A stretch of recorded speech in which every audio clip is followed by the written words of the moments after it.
And welcome back to another episode of Life in Prison. As always, my name is Zach. For the ones who don't know, unfortunately I spent 5 years of my life in maximum security prison, West Virginia State, Mount Olive Correctional Complex, and Huntsville Correctional Center.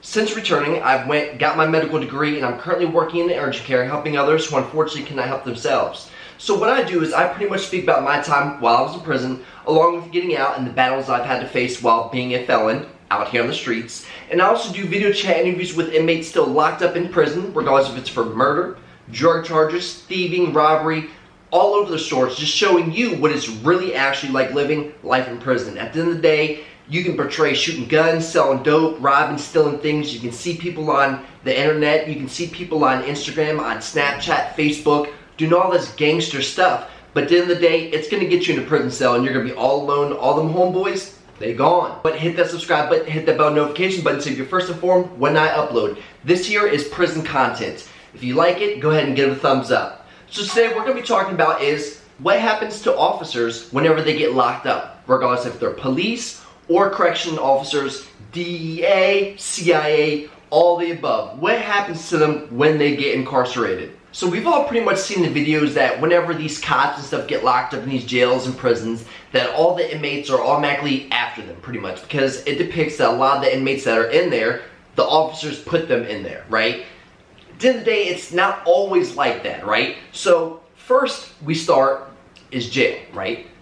The only time I've ever been in a facility, in a jail, where there was an officer who used to be a CO working there was the ERJ back in 2008. There was this sergeant, his name was King, last name was King, big tall white guy, big dude, right? So he was an asshole pretty much, right? No one in the jail liked him. He just didn't get along with the inmates because he had this power thing, right? So he ended up catching a driving while intoxicated charge, right? So they arrested him, brought him into the jail up front. They did not put him in the back with the rest of the inmates because everybody knew him. He was just on shift last night being a complete douche to everybody, so they weren't putting him in population. So what they end up doing is normally what they do with all, any one officer coming in wise, they'll either put them in the front and hold them as they did with King, right? Then they eventually shipped him off to a different facility, a different jail, so that no one knew who he was. Obviously, if you're an officer, police officer, whatever it may be, most of the time you're not going to say anything because inmates automatically want to bite your head off, right? Because they think, oh, you're police, so you put me in here, right? No, you put yourself in there. But regardless, that's how inmates think. So normally what will happen is if they do actually go to the back in population, they'll put them in PC, as in protective custody. That way, no one can get a hold of them, especially the gang members. Now, there are people that will purposely go to PC just to get a hold of these people, but a lot of times there's these certain keep-aways and stuff. If you're an individual and you fear someone's life, there's such thing as a keep-away stating, I cannot be around this person, this person, this person for these reasons. That way, if something happens, there's going to be a lawsuit. So whenever an officer comes in, people automatically know because the trustees, the inmates that's working out front, automatically hear what the other employees are saying, so they relay the information to the back like, hey, look, we got a cop in here, bro. He's going to be on this pod. You know what I'm saying? That's why they take him to PC. So, in prison, I was actually up at Mount Olive, I was actually in prison with old correctional officers. So this is what happened, right? This is the only time I've ever been locked up with a correctional officer, like, on the same pod. Back in the day, Moundsville was West Virginia's maximum security prison. Like, that was the top. That was it.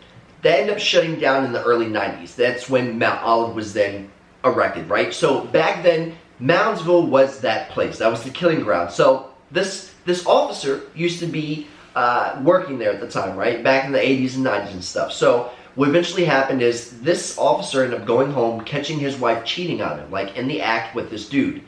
Well, unfortunately, the officer ended up killing both his partner and her estranged partner, right?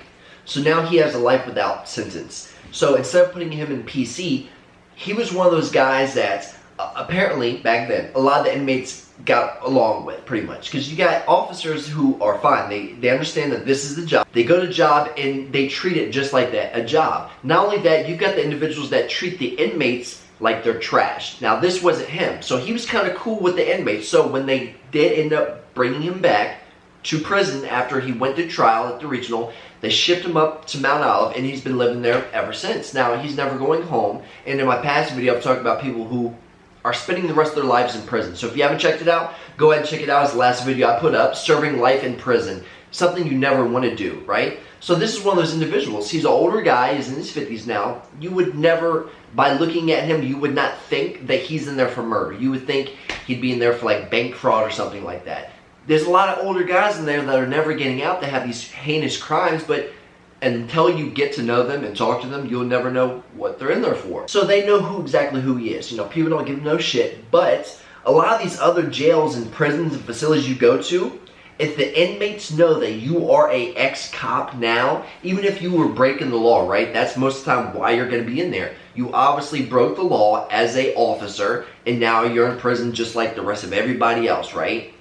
Even though you were breaking the law yourself, you were still a sworn officer. So these inmates, there's automatically going to be a target on your head. If you are an officer, for one, greatly appreciate your service. At the end of the day, people can hate cops all they want, but it is literally vital that we have a police state, a police country, because if there wasn't, think about it. Just think if the purge was a real thing. How many of us would actually be alive?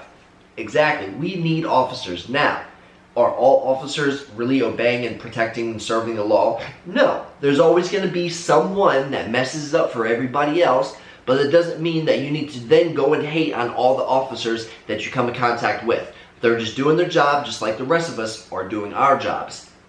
Unfortunately, they can go above and beyond, right? Now, is anyone watching this, have you guys ever been locked up with a police officer, a federal agent, anybody that was above the law, that is now below the law? Have you guys ever been locked up with someone like that? Now, I've had a few buddies that have, that live out in California, right? Or live down in Virginia that have been locked up with officers, as in police officers that did not PC up. Now, all the time, I always say, there's always going to be a target on their back. And sure enough, regardless if they were a cool cop or not, you are in jail with the people that you're putting in jail. So, it always turns out bad. Now, most of the time, a lot of these officers catch these big cases, like pretty much Fed cases. So, a lot of these dudes end up going to federal prison. Now, most of the time, we see that most officers get in trouble for either stealing drugs from evidence room or pretty much planting evidence on people. Those crimes start to get a little up there, you know what I'm saying? A lot of the times, yes, in court, they do sometimes let cops off, but not always. And when they do, they're going to end up right in prison, right beside you.